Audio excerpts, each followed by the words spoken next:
will not be taking with the #3 overall pick, saying that San Francisco will take either Mac Jones or Trey Lance, but definitely not Justin Fields, despite Kyle Shanahan attending the Ohio State quarterback's second pro day. So, Shannon, it's always important we ask you. You played for Mike Shanahan, who's heavily involved with Kyle and the 49ers. You know the family so well. Who do you think they'll go with? Mac Jones has everything the Shanahans like. He's more than athletic enough. He doesn't have the athleticism of a Justin Fields or Trey Lance, but I believe he has better accuracy than both of those guys. So he's more than athletic enough to run the West Coast system. The run game is very prominent, Skip. They do a lot of play action. They do a lot of boots off what they do in the run game. Yep.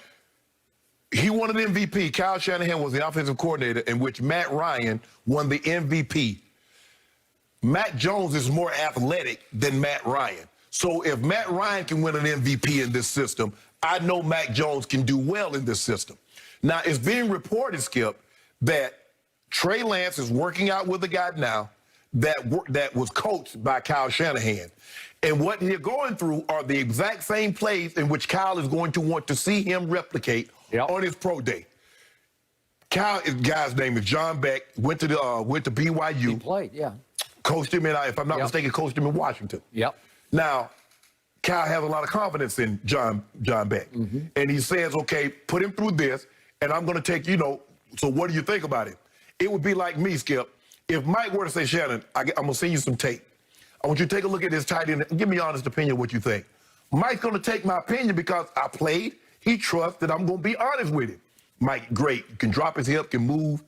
The hand placement, foot placement in the run game. But you can teach that, Mike. But I like him. I like everything about him in the passing, in the receiving game. Okay, that's what Kyle Shanahan is doing.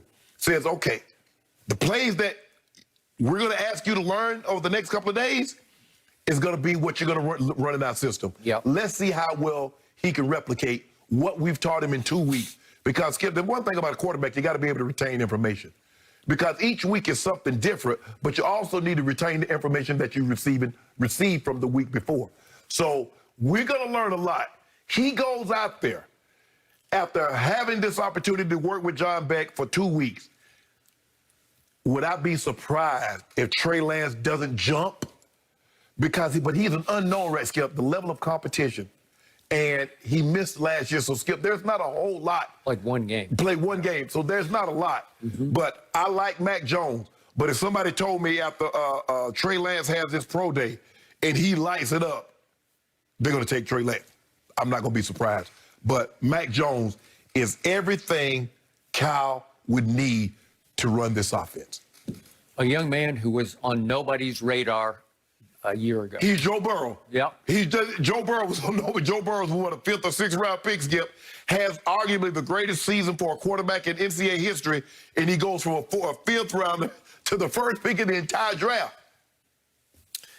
Okay, I'm going to reiterate to you what I told you about Mike and Kyle Shanahan. The first day they traded, they vaulted, catapulted up to the 3rd overall pick by giving the next 2 years first-round picks. Basically, that's what you had to spend to go up that high. From what, 12? 12 to 3. Whew. What got me about it was they weren't going from 12 to 2. Right. And 2 needs a quarterback because 2 is the New York Jets. Right. The Jets, to me, are reeling. They're spinning. They're desperate.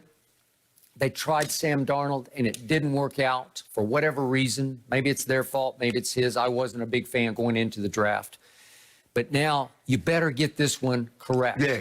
And the media narrative so far that is amusing me the most is that everybody just makes it a foregone conclusion that the Jets have written, engraved in stone, Zach Wilson. His name is engraved. Right. They've already got a plate on above his locker, Zach Wilson, right?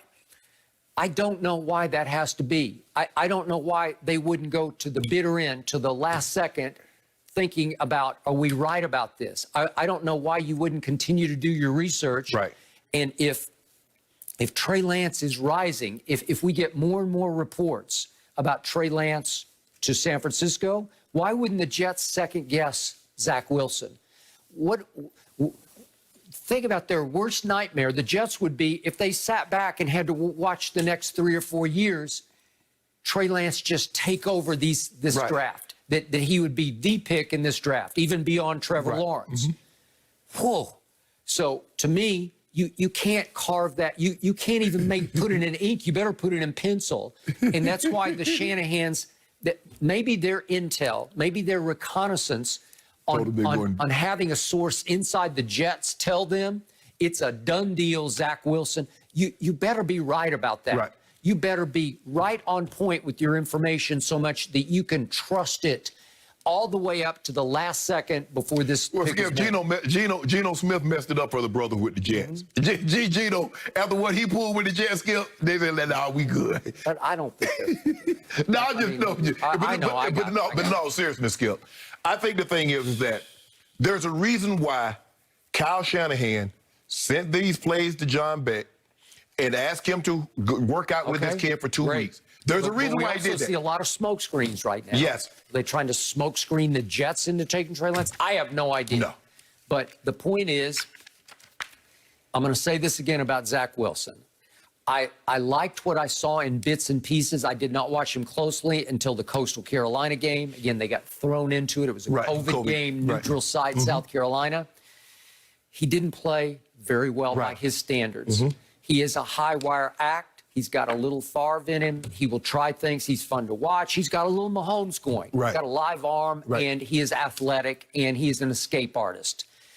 And yet he had 2 big injuries and surgeries, one on his shoulder and one on his wrist, while at BYU. So if he's going to be a daredevil in pro football, is he going to be able to stay healthy? No, you cannot. You can't be you can't roll the dice like that. Okay. They too big. And ask Kyler. Kyler is going to learn that, you know what, I got to get down even sooner. Yep. He does a great job in the pocket, Skip. He doesn't take any shots, but he's going to have to learn to get down even sooner once he escapes the pocket. But Skip, if what Lombardi is saying is true, that it's going to be Mac Jones or Trey Lance, it's telling me that Kyle Shanahan, Mike Shanahan, John Lynch doesn't have that grade on Justin Fields as they have on the other 2 guys.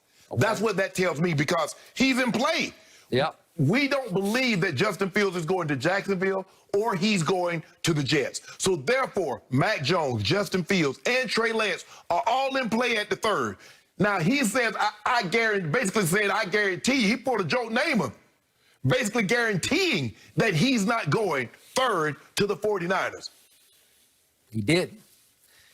I told you last week, the more I watch the highlights, and all I know are the highlights of Trey Lance at North Dakota State, the more I love him. Right.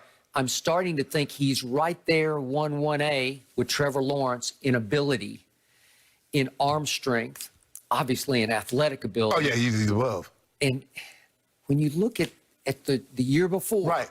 And that, Skip, like I said, FCS, Skip, I saw him in a national championship game. And then, after the game, he's playing, and guys talking about this guy's going to be a first-round pick. I'm like, well, damn, he's just a freshman. Y'all, so you saw what he did in that championship game. He was a redshirt freshman. Yeah, he was first year spectacular. Spectacular.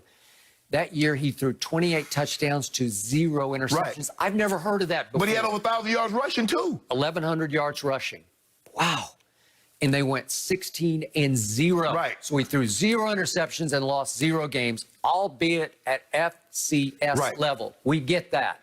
And then he came back last year, and in that one game, they threw it together against Central Arkansas. I get it, Central Arkansas, and he didn't throw it very well. He finally threw 1 interception, but he ran it 15 times for 143 yards. Right. Do I think he's Cam Newton, MVP Cam? I can't go that far, but I see explosive ability. Right. And you want chip on your shoulder, while the guy at the top of the draft says he has no chip on his shoulder. This kid has the biggest chip on his shoulder to me. And I love what he's made of, because I watched the piece on ESPN. I love the intangibles. I love the leadership. I love the burning desire. This was a kid who got snubbed by the University of Minnesota, who said, you're a safety or a linebacker at best. And he went to North Dakota State and said, watch this. Skip, I think when evaluators, they're evaluating guys at the lower levels, and it says, okay, the talent level is not what it is at D1. Yep. And you're more talented than these guys. Did you dominate? Skip, he dominated. He did. It was only for 1 year, but he dominated. Is he undersized? No, he's 6'4", 224. No, he's 6'4", 224. proto size. Whew. And again, Trevor Lawrence is almost 6'6", Right. but he's only 213. Right. So he's willowy still. Yes. Okay. Yeah, this guy's, and Skip, he's 21 years of age. As he gets older, he'll get a little, he'll add, 10 pounds, 15 pounds. So he could easily be 235, 240, which would be ideal size to be able to take the rigors. Because if you need a little padding.